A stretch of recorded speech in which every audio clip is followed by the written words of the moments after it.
Hey there, welcome to cloud aura academy. चलिए आज का टॉपिक स्टार्ट करते हैं। आज का टॉपिक है IAM, identity and access management. यहाँ हम देखेंगे कि IAM क्या होता है और वह किस तरह से काम करता है। AWS Identity and Access Management (IAM) enables you to manage access to AWS services and resources securely.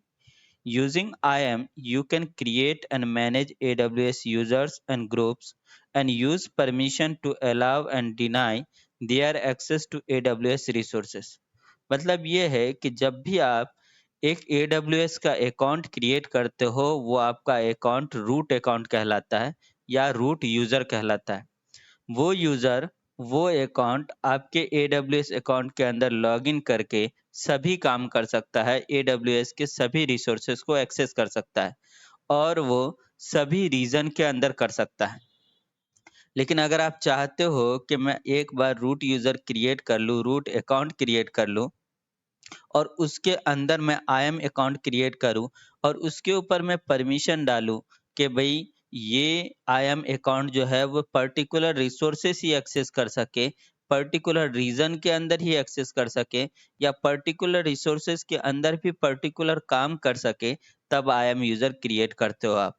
तो IAM यूज़र जो है वो एक ऐसा यूज़र है जिसके ऊपर रूट अकाउंट या रूट यूज़र अपने हिसाब से परमिशन अलाउ कर सकता है या डिनाई कर सकता है। एग्जाम्पल के तौर पे मान लीजिए कि मैंने एक IAM यूज़र क्रिएट किया। मान लीजिए कि मैंने एक रेहान नाम का एक IAM यूज़र क्रिएट किया। तो ये मेरा एक IAM यूज़र है और इस IAM यूज़र को मैं परमिशन देता हूँ कि सिर्फ़ ये अलाउ करूँ इसके ऊपर EC2। EC2 पे मैंने इसको फुल परमिशन दिया।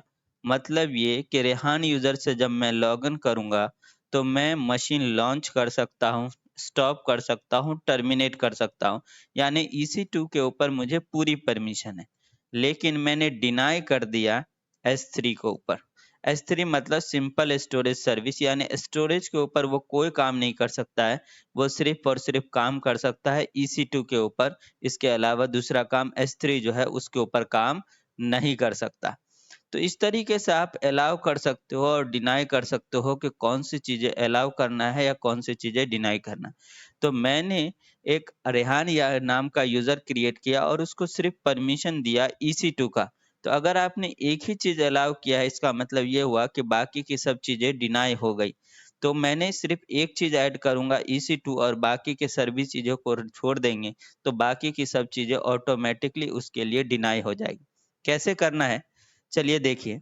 सबसे पहले आप अपने रूट अकाउंट से लॉगिन हो जाइए। तो मैं अभी सबसे पहले अपने रूट अकाउंट से लॉगिन हो गया।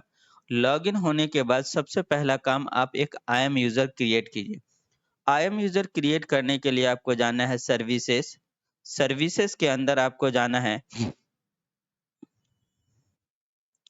सर्विसेज़ के अंदर आपको जाना है। आपको यहाँ पे नेटवर्क मिलेगा। कहाँ गया?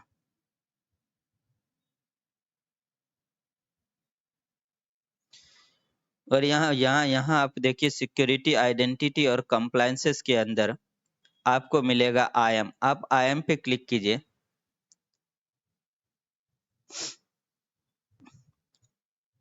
IAM पे क्लिक करने के बाद आपको एक यूज़र क्रिएट करना है। तो सबसे पहले आप यूज़र्स पे क्लिक कीजिए। यूज़र्स पे क्लिक करने के बाद एक यूज़र क्रिएट कर लीजिए। क्लिक कीजिए ऐड यूज़र पे। ऐड यूज़र के अंदर यूज़र का नाम डालिए। मैंने नाम डाल दिया रेहान। अब यहाँ पे 2 तरह के एक्सेस है, प्रोग्रामेटिक एक्सेस और एक है AWS management console access. Programmatic access तब देना है जब उसको CLI बेस एक्सेस करना है और AWS मैनेजमेंट कंसोल एक्सेस तब देना है जब उसको कंसोल बेस एक्सेस करना है। तो अभी मैं उसको सिर्फ कंसोल एक्सेस दे रहा हूँ। तो हमने सेलेक्ट किया AWS मैनेजमेंट कंसोल एक्सेस। अब ये कंसोल का पासवर्ड यानी रेहान यूज़र का लॉगिन का पासवर्ड क्या होगा? तो 2 तरीके हैं, या तो आप ऑटो जनरेटेड पासवर्ड रखिए, तो उन्होंने जो पासवर्ड जनरेट करके दिया होगा उसके ज़रिए आप लॉगिन कर सकते हो या आप खुद का भी पासवर्ड डाल सकते हो। तो मैंने सेलेक्ट किया कस्टम पासवर्ड और पासवर्ड में मैंने डाल दिया red hat 123। Red hat 123 capital R डाला। redhat123 पासवर्ड डाल दिया। User must create a new password at next sign in, इसको अनचेक कर दिया। यूजर जब लॉगिन करेगा तो उसको पासवर्ड चेंज करने का ऑप्शन नहीं आएगा। देन क्लिक करिए नेक्स्ट के ऊपर। अब ये यूजर के ऊपर आपको पॉलिसी ऐड करनी है, तो क्लिक कीजिए अटैच एग्जिस्टिंग पॉलिसी डायरेक्टली। और यहाँ पे अगर आप सिर्फ EC2 की परमिशन देना चाहते हो तो यहाँ पे टाइप कीजिए EC2 फुल परमिशन। सेलेक्ट कीजिए Amazon EC2 full access and then click कर दीजिए नेक्स्ट के ऊपर। दोबारा क्लिक कीजिए नेक्स्ट के ऊपर एंड देन यहाँ पे आपको रिव्यू बता रहा है कि यूज़र का नाम ये है और आपने उसको पॉलिसी कौन सी असाइन की है। क्लिक कीजिए क्रिएट यूज़र पे। आपका यहाँ पे रेहान नाम का यूज़र क्रिएट हो चुका है। अब आपको यहाँ पे साइन इन ऑप्शन दिख रहा है कि अगर रेहान यूज़र को लॉगिन करना है तो किस तरह से आप लॉगिन करोगे। तो ये लॉगिन का तरीका कॉपी कर लीजिए और कॉपी करने के बाद इसको क्लोज कर दीजिए। अब आप ये रेहान यूज़र से लॉगिन होना चाहते हैं तो आप दूसरे ब्राउज़र में जाइए।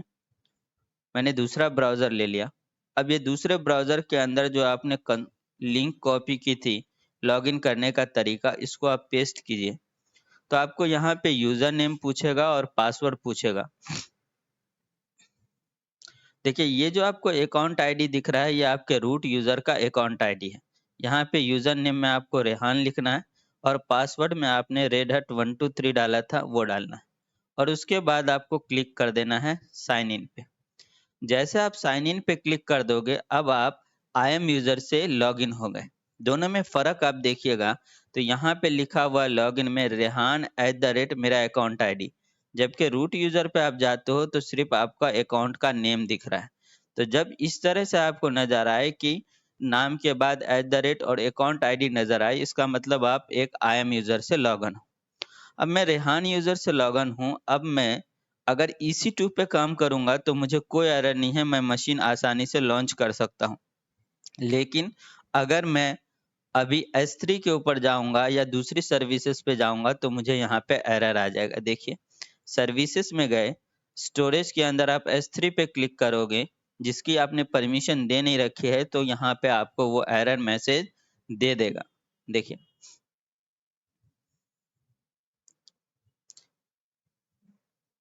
यहाँ पे आपको एरर नज़र आ रहा है, you don't have permission to list bucket. आपके पास परमिशन नहीं है ताकि आप बकेट के अंदर काम कर सको, बकेट क्रिएट कर सको या उसको लिस्ट कर सको, क्योंकि आपने उसके ऊपर S3 की परमिशन नहीं दी है। लेकिन अगर आप EC2 पे जाइएगा तो यहाँ पे आपको कोई एरर नज़र नहीं आएगा, आप आसानी से मशीन लॉन्च कर सकते हो।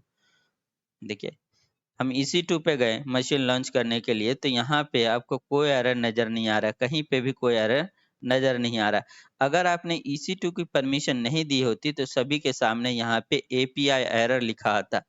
इसका मतलब आपके पास EC2 की परमिशन नहीं है। तो आपके पास अभी EC2 की परमिशन है, इसीलिए आप यहाँ पे कोई एरर नज़र नहीं आ रहा है, लेकिन S3 पे जा रहे हो तो आपको एरर नज़र आ रहा है। अब दूसरा सवाल ये हो सकता है कि मैंने रेहान यूज़र तो क्रिएट किया है, बाद में चल के मुझे रेहान यूज़र को S3 की भी परमिशन देनी है। तो बाद में आप परमिशन किस तरह से ऐड कर सकते हो? ये रेहान यूज़र के ऊपर मुझे S3 की परमिशन भी ऐड करनी है। तो आप ये रेहान यूज़र पे क्लिक कीजिए और इसके ऊपर परमिशन ऐड कर दीजिए। अभी आपने परमिशन EC2 की दी है। अब ऐड परमिशन पे क्लिक कीजिए, अटैच एक्जिस्टिंग पॉलिसी पे क्लिक कीजिए। यहाँ पे टाइप कीजिए S3 फुल एक्सेस। सेलेक्ट कीजिए Amazon S3 full access, click कर दीजिए नेक्स्ट के ऊपर, क्लिक कर दीजिए ऐड परमिशन के ऊपर। तो अब रेहान यूज़र को 2 परमिशन हो गए, EC2 के ऊपर भी और फुल एक्सेस के ऊपर भी। अब दूसरे ब्राउज़र में जाइए और यहाँ पे आप चेक कीजिए कि जो S3 पे आप पहले जाते थे तो वहाँ पे हमको एरर आता था कि आपके पास परमिशन नहीं है बकेट को लिस्ट करने की। लेकिन अगर आप दोबारा आप जाइएगा, पेज को एक बार रिफ्रेश कर लीजिए और अब दोबारा जाइएगा तो वहाँ पे ऐसा कोई एरर नज़र नहीं आएगा, क्योंकि आपने उस यूज़र को S3 का भी एक्सेस दे दिया है। लेकिन अभी आपने यूज़र को 2 एक्सेस दिए हैं, EC2 और S3 का, लेकिन इन 2 सर्विस के अलावा अगर कोई तीसरी सर्विस अगर वो यूज़ करता है तो एरर आएगा। देखिए, सर्विसेज में जाएँगे, क्लिक करेंगे S3 के ऊपर, तो जैसे हम S3 पे क्लिक करते हैं यहाँ पे आपको एरर कोई नज़र नहीं आएगा। क्यों? क्योंकि आपने उसको S3 की परमिशन दे रखी है, तो यहाँ पे वो आसानी से बकेट क्रिएट कर सकता है। यहाँ पे कोई एरर आपको नज़र नहीं आ रहा है। लेकिन इसके अलावा कोई दूसरी आप सर्विस पे जाइएगा, जैसे कि अगर मैं ग्लेशियर पे जाता हूँ, तो यहाँ पे वो एरर नज़र आएगा, उसको बोलेगा कि आपके पास ग्लेशियर पे काम करने की परमिशन नहीं है, ये service. You do not have access to view the AWS Glacier management console. क्योंकि हमने यूज़र को 2 ही परमिशन दिया है। तो उम्मीद करता हूँ कि आपको समझ में आ गया होगा कि IAM यूज़र किस तरह से क्रिएट करते हैं और उसके ऊपर कोई पॉलिसी किस तरह से अटैच करते हैं और उसको किस तरह से फिर वेरीफ़ाई करते हैं। चलिए मैं IAM अकाउंट से साइन आउट हो जाता हूँ और साइन आउट होने के बाद अब दोबारा हम क्या करते हैं, अपने कंसोल पे रूट अकाउंट पे आ जाएँगे और अब यूज़र को अगर हमको डिलीट करना है तो कैसे डिलीट करना है? आप जाइए यूज़र्स पे जाइए IAM के अंदर और यूज़र को सेलेक्ट कीजिए। सेलेक्ट करने के बाद आप डिलीट पे क्लिक कीजिए। यहाँ पे यूज़र का आपको नाम लिखना है और उसके बाद डिलीट पे क्लिक कर देना है। आपका यूज़र जो है वो आपका डिलीट हो जाएगा।